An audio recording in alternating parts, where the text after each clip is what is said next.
Hello guys, Manisha রান্নাঘরে জানাই আপনাদেরকে আবারও একবার ওয়েলকাম। আজ আমি আপনাদের সঙ্গে শেয়ার করব চিকেন কাটলেট বানানোর রেসিপি, তাও আবার একদম সহজ সিম্পল পদ্ধতিতে। তো দেরি কিসের, চলো রেসিপিটা একদম প্রথম থেকে শুরু করা যাক। এর জন্য কড়াই দিয়ে দেব প্রথমে 1 চামচ সাদা তেল।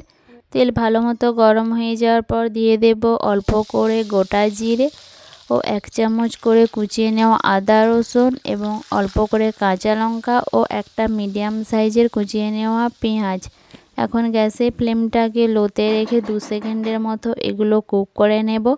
এরপর এর মধ্যে অ্যাড করব অল্প করে কুচিয়ে নেওয়া গাজর, বিট এবং চিকেন। আর চিকেনের পিসগুলোকে আমি ছোট ছোট টুকরো করে নিয়েছি।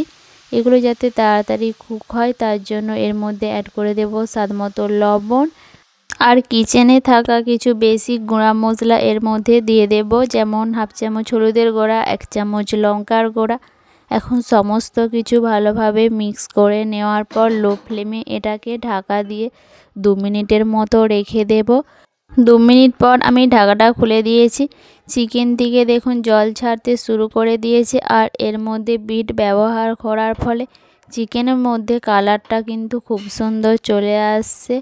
এরপর আবারও ঢাকা দিয়ে আরও লো ফ্লেমে 2 থেকে 3 মিনিটের মতো রেখে চিকেনটাকে ভালোভাবে কুক করে নেব। এখন দেখুন চিকেনের মধ্যে জলটা একদম পুরোটাই শুকিয়ে গেছে, আর চিকেনটাও কিন্তু একদম পারফেক্টভাবে কুক হয়ে গেছে। এখনই যা চিকেন থেকে খুব সুন্দর একটা স্মেল বেরিয়ে আসছে না, তো এর মধ্যে অ্যাড করে দেব একটা সেদ্ধ আলু এবং অল্প করে কুচিয়ে নেওয়া ধনেপাতা আর অল্প করে বেড গ্রামসও ব্যবহার করার ফলে বাইন্ডিংটা খুব ভালো আসবে। আর দিয়ে দেব 1 চামচ ধনিয়া গুঁড়া। তারপর সমস্ত কিছু ভালোভাবে মিক্স করে নেব, তাহলেই চিকেনের পুরটা একদম আমার এখানে পারফেক্টভাবে তৈরি হয়ে যাবে। আপনারা বাড়িতে কিন্তু খুব সহজে একদম রেস্টুরেন্ট স্টাইলে চিকেন কাটলেট বানিয়ে নিতে পারবেন।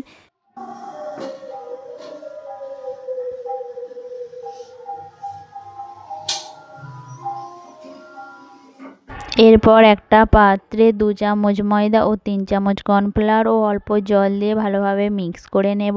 আপনারা এটার পরিবর্তে একটা পাত্রে 2টো ডিম ভেঙে তাতে অল্প করে লবণ দিয়ে ভালোভাবে মিক্স করে নিয়েও তৈরি করে নিতে পারেন এই ব্যাটারটা।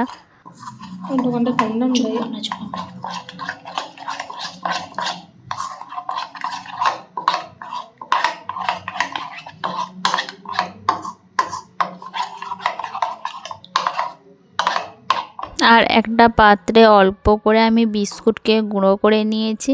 আপনারা চাইলে এই বিস্কুটগুলোর পরিবর্তেও কিন্তু বেডগ্রামসও ব্যবহার করতে পারেন। তো আগে থেকে যে চিকেনের পুরটা তৈরি করে রেখেছিলাম এটা ঠান্ডা হয়ে গেছে। এখন এইখান থেকে বেশ অনেকটা নিয়ে নেব। তারপর হাতে তালুর মাঝে রেখে প্রথমে গোলাকারে শেপ দিয়ে দেব, তারপর এইভাবে চেপটে দেব আর চারিদিকটা এইভাবে একটু হাত দিয়ে সমান করে দেব। এটাকে প্রথমে বিস্কুটগুলোর মধ্যে ভালোভাবে কোট করব, তারপর আগে থেকে ময়দা এবং কর্নফ্লাওয়ারের যে ব্যাটারটা তৈরি করে রেখেছিলাম সেটার মধ্যে কোট করব, তারপর আবারও একবার বিস্কুটগুলোর মধ্যে ভালোভাবে কোট করে নেব।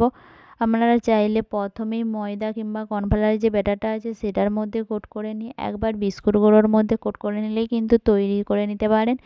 কিন্তু এইভাবে যদি দুবার ধরে কোট করেন তাহলে কিন্তু এটা আরও ক্রিস্পি তৈরি হবে। তো এটা তো দেখুন আমার একদম পারফেক্টভাবে তৈরি হয়ে গেছে। এইভাবে আমি একটা একটা করে তৈরি করব আর ফ্রাই করব। আপনারা চাইলে একসঙ্গে অনেকগুলো তৈরি করে নিতে পারেন কিংবা একটা একটা তৈরি করে আমার মতন ফ্রাই করে নিতে পারেন। এইভাবে বানিয়ে আপনারা কিন্তু 2 থেকে 3 দিন স্টোর করে রাখতে পারবেন। আর যখনই বাড়িতে কোনো গেস্ট আসবে সঙ্গে সঙ্গে কিন্তু আপনারা ফ্রাই করে স্ন্যাক্স হিসাবে চা কিংবা কফির সঙ্গে পরিবেশন করতে পারবেন। বাইরে থেকে চড়া দাম দিয়ে কেনার তো কোনো মানেই হয় না। তো বাড়িতেই যখন তৈরি হয়ে যাবে তো বাইরে যাওয়ার কি প্রয়োজন। আর বাইরে যে কত দিনের তেলে ফ্রাই করে তার তো কোনো সম্ভাবনা থাকে না। তো বাড়িতে আপনারা ফ্রেশ তেলে এইভাবে ফ্রাই করে নিতে পারেন আর চটপট কিন্তু এগুলো তৈরি হয়ে যাবে। তো এখন একটা তৈরি হয়ে যাওয়ার পর আমি তেল গরম করতে বসিয়ে দিয়েছিলাম। এখন তেলের মধ্যে দিয়ে দেব আর এর ওপর দিয়েও আমি অল্প করে তেল দিয়ে দেবো, যাতে ওপরটাও একদম পারফেক্টভাবে ফ্রাই হয়ে যায়। তো গাইস, তোমরা দেখে নিলেন তো যে বাড়িতে এই চিকেন কাটলেট বানানো কতটা সহজ। তো তোমরাও কিন্তু একবার এইভাবে বাড়িতে ট্রাই করে দেখতে পারো। আশা করি বাড়ির বাচ্চা থেকে বড় সকলেরই খুবই পছন্দ হবে। আর এটা বানানোর জন্য আপনাদেরকে বাইরে থেকে কিন্তু এক্সট্রা করে মশলা কিনে আনতে হবে না। বিকালের চা কিংবা কফির সঙ্গে স্ন্যাক্স হিসাবে পরিবেশন করার জন্য তো আপনারা বিভিন্ন ধরনের রেসিপি বানিয়ে থাকেন। এই রেসিপিটা একবার কিন্তু ট্রাই করে দেখতে পারেন। তো চলো, এখন তো একটা আমার ভালো মতো প্রায় হয়ে গেছে, এটাকে তুলে নিয়ে একটা প্লেটে রেখে দেব। এরপর আমি আবারও একটা তৈরি করে নেব আর সেটাকেও ফ্রাই করে নেব। এইভাবে মোটামুটি আমি 4টে তৈরি করেছিলাম। আপনারা কোন কোন ধরনের স্ন্যাক্সের রেসিপি কিংবা কোন কোন ধরনের আরও অন্য রেসিপি দেখতে চান অতি অবশ্যই কিন্তু আমাকে একটা কমেন্ট করে জানাবেন। আমি সমস্ত ধরনের রেসিপি কিন্তু আপনাদের সঙ্গে শেয়ার করার চেষ্টা করব। অনেকেই হয়তো ভাববে যে রেস্টুরেন্টে চিকেন কাটলেট বানানোর জন্য গাজর কিংবা বিটরুট ব্যবহার করা হয়ে থাকে না। যেহেতু এখন উইন্টার সিজন, তাই আমি অল্প অল্প করে সমস্ত ভেজিটেবলসই কিন্তু ব্যবহার করলাম। এটা পুরোটাই অপশনাল, আপনারা চাইলে ব্যবহার করতে পারেন কিংবা নাও পারেন। তাছাড়াও ভেজিটেবলস তো আমাদের শরীরের পক্ষে খুবই উপকারী, কোনো ক্ষতিকর হয় না, তাই আমি এর মধ্যে অল্প করেই ব্যবহার করে দিলাম। তো এখন এগুলো তো আমার পারফেক্টভাবে তৈরি হয়ে গেছে। এটাও এখন ফ্রাই করে নেব। তার জন্য তেল দেখুন এখন ভালো মতনই গরম হয়ে আছে। তো তেলের মধ্যে দিয়ে দেব। দ্বিতীয়টাও যখন পারফেক্ট 2 ডিগ্রি ভালো মতো লাল লাল কালার চলে আসবে, তখন সেটাকেও তুলে নিয়ে রেখে দেব। এরপর আরেকটা যে তৈরি করে রেখেছিলাম সেটাকেও দিয়ে দেব। এরভাবে আমি সমস্তগুলোই কিন্তু খুবই সুন্দরভাবে ফ্রাই করে নিয়েছি। আর 4টের মধ্যেই দেখুন কত সুন্দর কালার চলে আসছে। এগুলো কিন্তু একটাও ফেটে যায়নি। এগুলোকে প্রথমে একটা প্লেটের মধ্যে রেখেছিলাম, এগুলো যাতে একদম রেস্টুরেন্টের মতো দেখতে লাগে, তার জন্য চলো এগুলোকে সুন্দরভাবে সাজিয়ে দিই। এরপর এর ওপর দিয়ে ছড়িয়ে দিয়েছিলাম অল্প করে বিট লবণ।